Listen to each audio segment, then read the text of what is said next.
सभी भक्तजनों को सप्रेम नमन। भक्तों, आज मैं आपके समक्ष श्रीमद् भगवद गीता के दूसरे अध्याय के 22वें श्लोक पर प्रवचन करने जा रहा हूँ। यह काफ़ी लोकप्रिय श्लोक है। वासांसि जीर्णानि यथा विहाय नवानि गृह्णाति नरो पराणि तथा शरीराणि विहाय जीर्णानि अन्याति शन्याति नवानि देहि।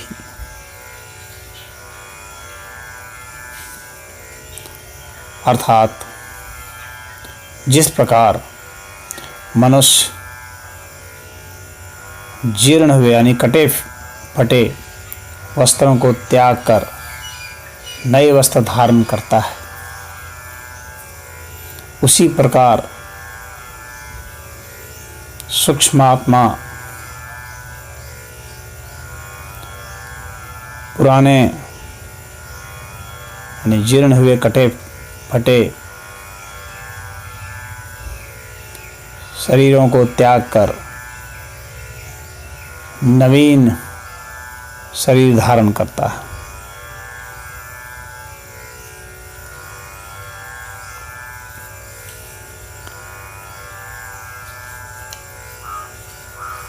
यहाँ पर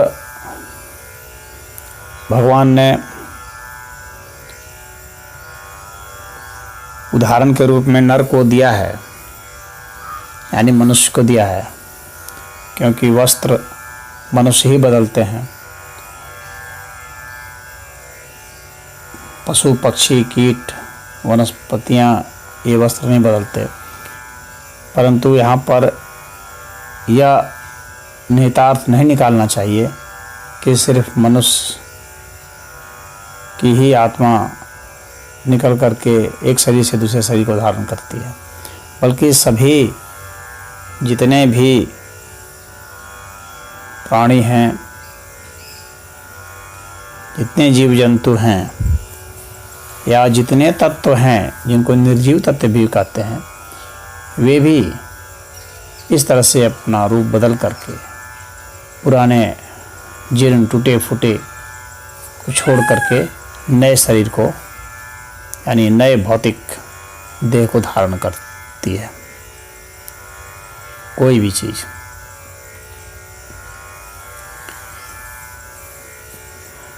तो पुराने शरीर को छोड़ने का मतलब मरने से है और नए शरीर को धारण करने का मतलब जन्मने से है।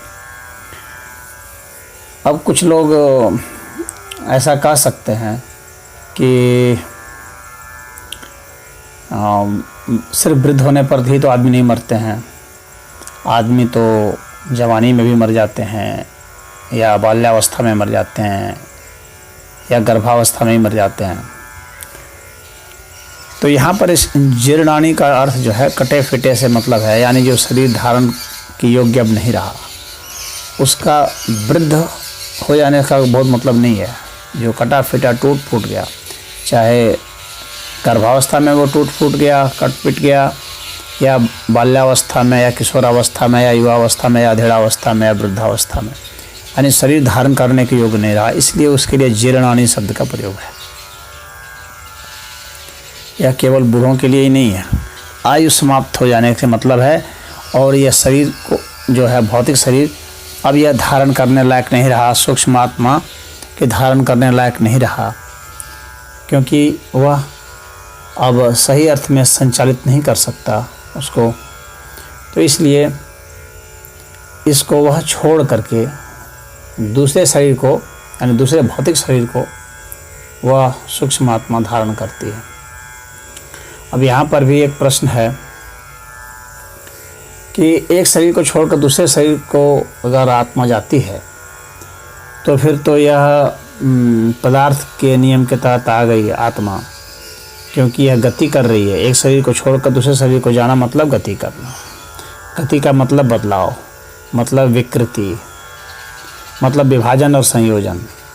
तो फिर कैसे कहा है कि इसका विभाजन नहीं होता, इसका संयोग नहीं होता? तो यहाँ पर मैं बता दूँ कि भगवान ने जब ऐसा दृष्टांत दिया है तो उस वक्त यह आत्मा जो है, यह देह आत्मा और सूक्ष्म आत्मा संबंधित बात है। देह आत्मा यानी शरीर हो गया, और सूक्ष्म आत्मा यानी वह आत्मा जो हमारे शरीर को छोड़कर दूसरे शरीर को धारण करती है। यहाँ दिव्य आत्मा से मतलब नहीं है। जो अविभाज्य तत्व की बात है वह दिव्य आत्मा संबंधित बात है। आत्मा जो संज्ञा है यह कई अर्थों में प्रयोग होता है। ये विराट आत्मा के अर्थ में भी, देह आत्मा के अर्थ में, भूत आत्मा, सूक्ष्म आत्मा, जीवात्मा, देह आत्मा, दिव्य आत्मा, परमात्मा, महात्मा। तो कई इसमें आत्मा शब्द लग जाने से तो इसके कई सारे स्वरूप बनते हैं और सबके अलग अलग भिन्न भिन्न अर्थ होते हैं। यहाँ पर उतने विस्तार से मैं नहीं जाना चाह रहा हूँ। इतना ही समझ लीजिए कि यहाँ पर अन्य आत्माओं से मतलब नहीं है। यहाँ पर शरीर से मतलब इस देह आत्मा से, और आत्मा से यहाँ जो मतलब है वह सूक्ष्म आत्मा से मतलब है। तो सूक्ष्म आत्मा एक शरीर को छोड़कर दूसरे शरीर को जा सकती है, तो वह पदार्थ के नियम के तहत अवश्य ही आती है, क्योंकि उसमें बदलाव हो रहे हैं। तो इसीलिए सूक्ष्म आत्मा का विकास होता है। जैसे देह आत्मा का विकास होता है उसी तरह से सूक्ष्म आत्मा का भी विकास होता है, क्योंकि जिसकी भी गति होगी उसका विकास होगा, उसमें बदलाव होगा, और वो विकास होकर के अंत में विकसित अवस्था जो है वो दिव्य आत्मा की है। तो दिव्य आत्मा के स्तर तक, उस बोध तक, उस अनुभूति तक हमें पहुंचना होता है अपने पराक्रम के माध्यम से और ईश्वर की कृपा के माध्यम से। अब यहाँ एक दूसरा प्रश्न यह भी खड़ा होता है कि वस्त्र को पहनने और छोड़ने में तो हमारी स्वतंत्रता है, परंतु शरीर को छोड़ने में तो हमारी स्वतंत्रता नहीं है। तो यहाँ भगवान का ऐसा अर्थ नहीं है स्वतंत्रता परतंत्रता से। यहाँ पर तो उनका सिर्फ यही मतलब है कि जिस तरह से हम लोग उसको छोड़ते हैं और प्रसन्न होते हैं नए शरीर को धारण करने में, उसी तरह से हम लोगों को प्रसन्न होना चाहिए पुराने शरीर को छोड़ करके नए शरीर को धारण करने में। यानी शोक नहीं करना चाहिए हमें। यहाँ भगवान का यही मतलब है। तो अर्जुन जो शोक कर रहे थे कि ये सब जो हमारे गुरुजन हैं, हमारे प्रियजन हैं, हमारे हितैषी हैं, हमारे रिश्तेदार हैं, ये मारे जाएंगे तो क्या होगा। तो भगवान उनसे यही कहना चाहते हैं कि ये शरीर जिस तरह से कपड़ा बदल लेता है, इतना जितना सहज है उतने ही मृत्यु भी सहज है और जन्म भी सहज है। इसके लिए तुम बहुत परेशान मत हो।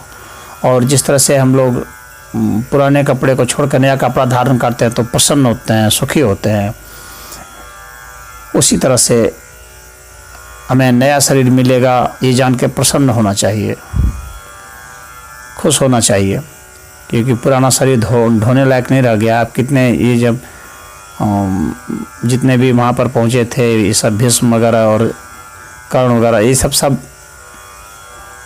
अपने संताप से अपने शरीर को बोझिल कर दिए थे। शरीर धारण करने लायक वास्तव में उनका नहीं रह गया था। वे सब युद्ध के लिए तड़प रहे थे वर्षों से, और उनका शरीर बेदम हो गया था और वे भीतर से मरना ही चाहते थे एक तरह से। क्योंकि जीने में इस सूक्ष्म आत्मा को मज़ा तब आता है जब यह शरीर जीने लायक रहता है, जब शरीर प्रसन्नता से कोई चीज़ ग्रहण करता है और इसमें जोश उमंग और बेहतर होने की, अपने को विकसित करने की संभावना बनी रहती है। जब विकसित करने की संभावना नहीं बनी है तब यह बोझिल हो जाता है, हमारा मन बोझिल हो जाता है और इसलिए हम प्रार्थना करने लगते हैं कि काश मृत्यु ही आ जाती, इस बदतर स्थिति से तो मृत्यु ही अच्छी थी, ऐसी प्रार्थना करने लगते हैं। इसका मतलब है कि अब हम दुखी हो चुके हैं और हमें नया शरीर मिलेगा तो ही हम प्रसन्न होंगे। तो इस वजह से वे नया शरीर धारण करने में अब जो है मानसिक रूप से उत्साहित हो चुके हैं, मानसिक रूप से अब तैयार हो चुके हैं। तो इसलिए इसमें अप्रसन्न होने की कोई ज़रूरत नहीं है, शोक करने की कोई ज़रूरत नहीं है, बल्कि आराम से जिस तरह से कपड़े बदलते हैं वैसे ही ये अब शरीर बदलने वाले हैं, तो इनको प्रसन्न होना चाहिए, तुम्हें भी प्रसन्न होना चाहिए। उनकी प्रसन्नता में तुम्हें भी अपनी प्रसन्नता देखनी चाहिए। अब इसके बाद बात उठती है कि जो देहांतर होता है, तो यह देह का जो अंतर होता है, नया देह मिलता है, तो ये हमारी जो नई इच्छाएं होती हैं वही नया देह धारण करने के लिए हमें प्रेरित करती है। यानी जब जब हमारी नई नई इच्छा होगी तो हम शरीर धारण करते हैं, यानी इच्छाओं के कारण ही शरीर धारण करते हैं। और अगर ज्ञान के अर्थ में देखें तो अज्ञानता जो है वह हमें शरीर धारण करने के लिए विवश करती है, क्योंकि उसको विकसित होकर के ज्ञान की अवस्था में पहुंचना है, विज्ञान की अवस्था में पहुंचना है, मुक्ति की अवस्था में पहुंचना है।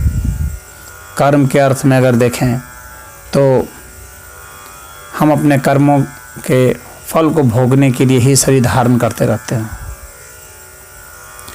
नया शरीर हमें मिलता है नए कर्म को भोगने के लिए, और पुराने जो कर्म किए हैं उसको भोगने के लिए, नए कर्म को उत्पन्न करने के लिए भी। उसके पीछे जो प्रेरणा शक्ति होती है वह जो है हमारी इच्छाएं हैं। तो पुराने किए हुए जो कर्म हैं, प्रारब्ध कर्म हैं, संचित कर्म हैं, वे सब जो हैं अब हमें प्रेरित करते हैं, हमें मजबूर करते हैं कि हम शरीर धारण करें। अगर भक्ति भावना से कहा जाए तो हम परमात्मा से विमुख हो गए हैं, इसलिए हमें शरीर धारण करना पड़ता है। अगर परमात्मा की ओर हमारा मुख हो, उसकी ओर हम यदि चल पड़ते हैं तो हमें शरीर धारण करने की आवश्यकता नहीं रहती। एक तरह से ईश्वर ने जो हमें स्वतंत्रता मिली है, उस स्वतंत्रता का दुरुपयोग करने से भी हम जन्म मरण की स्वतंत्रता के लिए बाध्य हैं। जब हमारी इच्छा शक्ति इतनी ज़्यादा बढ़ जाती है, क्योंकि हम जो भी काम करते हैं देखिए वो अपने प्राण शक्ति से करते हैं, तो जब हमारी इच्छा शक्ति बहुत बढ़ जाती है परंतु प्राण शक्ति उतनी नहीं रह जाती है, तो हमें पुनः प्राण शक्ति प्राप्त करने के लिए नए शरीर को धारण करना पड़ता है। तो वह हमारी जो इच्छा शक्ति है वह हमें नए शरीर को धारण करने के लिए विवश करती है।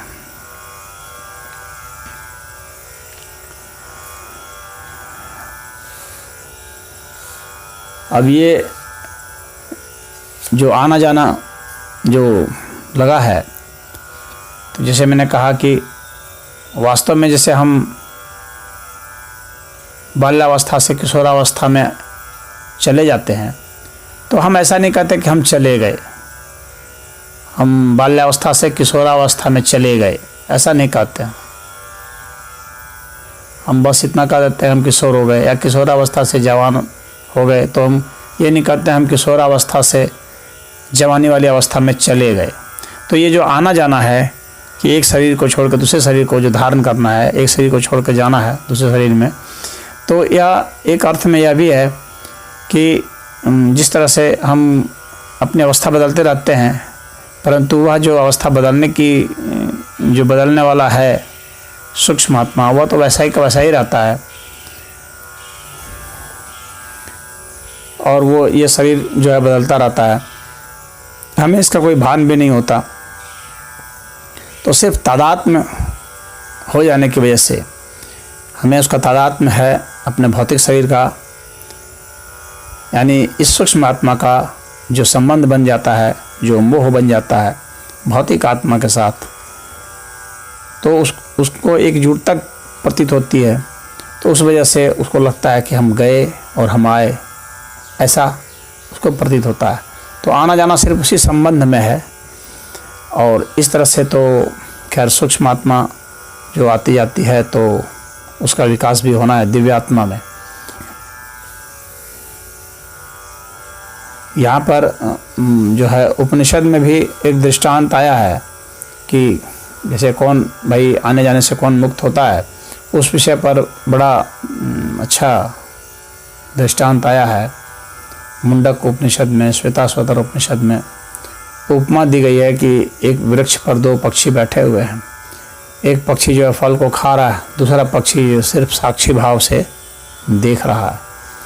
तो जो साक्षी भाव से देख रहा है वह मुक्त आत्मा है, और जो फल खा रहा है वो बद्ध आत्मा है, यानी बंधा हुआ है अपने जन्म मरण से, अपने कर्मों से, अपने ज्ञान और अज्ञान से बंधा हुआ है।